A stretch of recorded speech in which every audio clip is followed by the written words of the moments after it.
Hello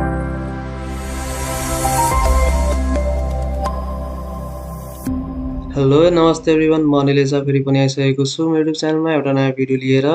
यस भिडियोमा हामीले unit 3 को सेकेन्ड लेक्चर हेर्छौँ र सेकेन्ड लेक्चरको टपिक रहेको छ आज 3.2 beams and frames, definition of common types of beams and frames, internal forces in the members of beams and frames. So यसमा हामीले फ्रेमको कुरा हेर्दैनौँ, यसमा हामीले बीमको कुरा मात्रै हेर्छौँ यस भिडियोमा। सो बीम भनेको के हो त? Beam, a horizontal structural member which is acted upon by a system of external loads at right angles to its longitudinal axis is known as beam. So हाम्रो स्ट्रक्चरमा धेरैवटा टाइपका मेम्बरहरू हुन्छन्, कुनै हरिजन्टल कुनै भर्टिकल। भर्टिकल मेम्बरमा हाम्रो कलम, हाम्रो वाल, त्यसै गरी हरिजन्टल मेम्बरमा हाम्रो बीम, हाम्रो स्ल्याब। सो यहाँ हामीले स्ल्याबको कुरा गर्दैनौँ, यहाँ हामीले बीमको कुरा मात्रै गर्छौँ। सो बीम र कलम हेर्दा उस्तै उस्तै लाग्छ, तर कलम भनेको कम्प्रेसिभ मेम्बर हो, तर बीम भनेको हाम्रो फ्लेक्सुरल मेम्बर हो। अब बीम कुनै पनि त्यस्तो हरिजन्टल स्ट्रक्चरल मेम्बर जसमाथि चाहिँ धेरै एक्सटर्नल फोर्सेसहरूले एक्ट गर्छन्, तर त्यसको longitudinal एक्सिसको right एङ्गलमा, that is perpendicular डाइरेक्सनमा, त्यो स्ट्रक्चरलाई हामीले के भन्छौँ त? बीम भन्छौँ। अब बीम कति टाइपका हुन्छन् त? सो डिपेन्ड गर्छ हामीले कन्सिडर के गर्दैछौँ। जस्तै common types of beams based on geometry, अर्को छ हामीसँग based on the shapes of cross section, अर्को छ बेस्ड अन इक्विलिब्रियम कन्डिसन, अर्को छ based on the type of support. So एक एक गरी हेरौँ सबै। So based on geometry, geometry भनेको त्यसको बनावट कस्तो छ। सो बेस्ड अन जियोमेट्री हामीसँग तीनटा टाइपका बीम छन्। Number 1 straight beam. So beam with straight profile, कुनै पनि बीमको प्रोफाइल यदि स्ट्रेट छ भने, प्रोफाइल भनेको त्यसको लङ्गिट्युडनल सेक्सन जुन छ त्यो स्ट्रेट छ भने त्यस्तो बीमलाई हामीले के भन्छौँ? Straight beam. सो यहाँ हेरौँ त फिगर नम्बर 1 मा हामीसँग एउटा बीम दिएको छ र यो बीमको हामीले लङ्गिट्युडनल सेक्सन हेर्छौँ भने लङ्गिट्युडनल सेक्सनको प्रोफाइल कस्तो छ त? स्ट्रेट छ। सो यस बीमलाई हामीले स्ट्रेट बीम भन्न सक्छौँ। नेक्स्ट छ हाम्रो curved beam. So beam with curved profile. अब फेरि यहाँ हेरौँ फिगर नम्बर 2 मा। सो फिगर नम्बर 2 मा यदि यस बीमको हामीले लङ्गिट्युडनल सेक्सन हेर्छौँ भने लङ्गिट्युडनल सेक्सन कस्तो सेपमा छ त? यहाँ कर्भ सेपमा छ। त्यही भएर यस बीमको नाम चाहिँ के हुन गयो त? कर्भ्ड बीम हुन गयो। अब थर्डमा छ हामीसँग tapered beam. So beam with tapered cross section. Okay, so beam with tapered cross section भनेको एउटा यो एन्ड छ, अर्को यो एन्ड छ। एउटा एन्ड चाहिँ एकदम ब्रड छ, अर्को एन्ड चाहिँ न्यारो छ। सो ब्रडबाट यो न्यारो हुँदै गएको छ र यो जुन सेप छ नि चारैतिरबाट यदि हामीले हेर्छौँ भने यहाँ पनि यो साइडको प्रोफाइल हेर्दा पनि ट्यापर्ड भएको छ, टप प्रोफाइल हेर्दा पनि ट्यापर्ड भएको छ, अर्को साइड पनि ट्यापर्ड भएको छ। सो यस्तो खाले प्रोफाइल छ भने त्यो बीमलाई हामीले भन्छौँ ट्यापर्ड बीम। नेक्स्ट छ हाम्रो based on the shapes of cross section. कुनै पनि बीमको क्रस सेक्सन कस्तो छ त्यसमा आधारित हामीसँग I beam, beam with I cross section. यहाँ हेरौँ त यो फिगरमा यो एउटा बीम हो र यो बीमको क्रस सेक्सन हेर्छौँ भने यो कुन सेपमा छ? आई सेपमा। सो यो बीमको नाम चाहिँ के हुन गयो त? आई बीम हुन गयो। त्यसै गरी टी बीम, यहाँ हेरौँ त यो बीमको क्रस सेक्सन कस्तो छ? टी सेपमा छ। त्यही भएर यो बीमलाई चाहिँ के नाम दिएको छ त? टी बीम नाम दिएको छ।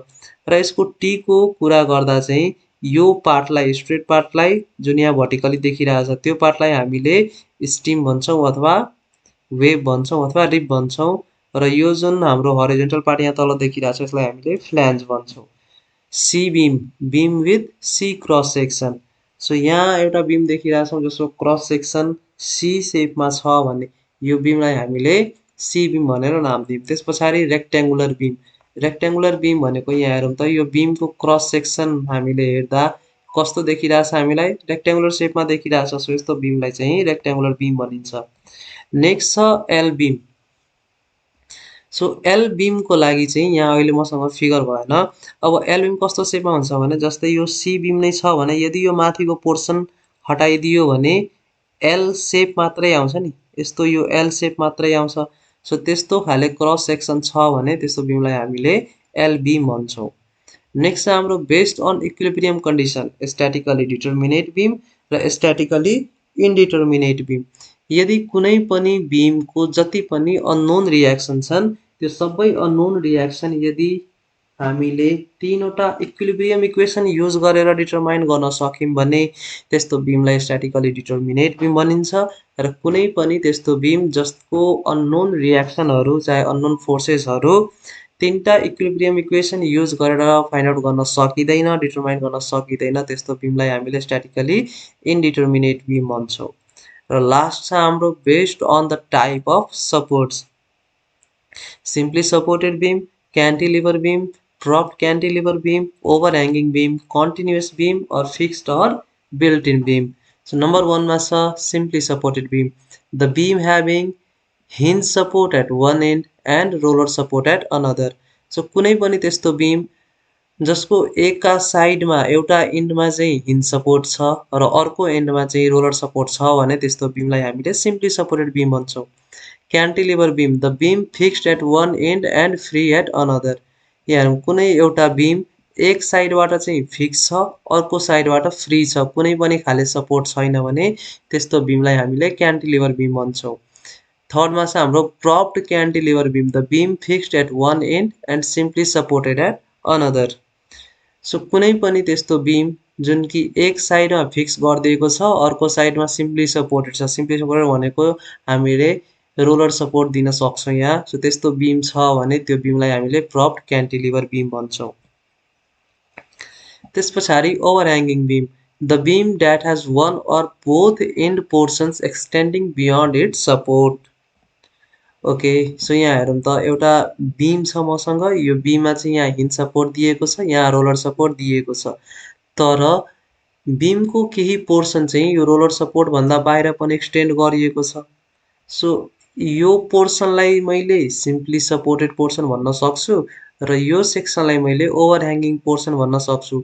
र यस्तो यो कम्प्लिट बिमलाई ओभरअल बिमलाई चाहिँ हामीले के भन्छौँ त ओभरह्याङ्गिङ बिम।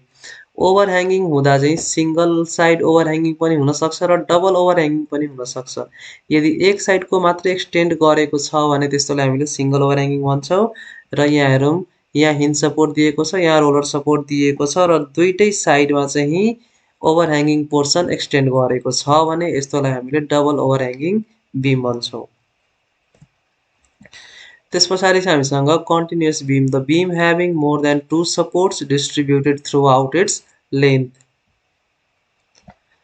सो कुनै पनि त्यस्तो बिम जसको थ्रु आउट द लेन्थमा द्याट इज लेन्थभरिमै दुईभन्दा बेसी सपोर्ट छ भने त्यस्तो बिमलाई हामीले कन्टिन्युअस बिम भन्छौँ।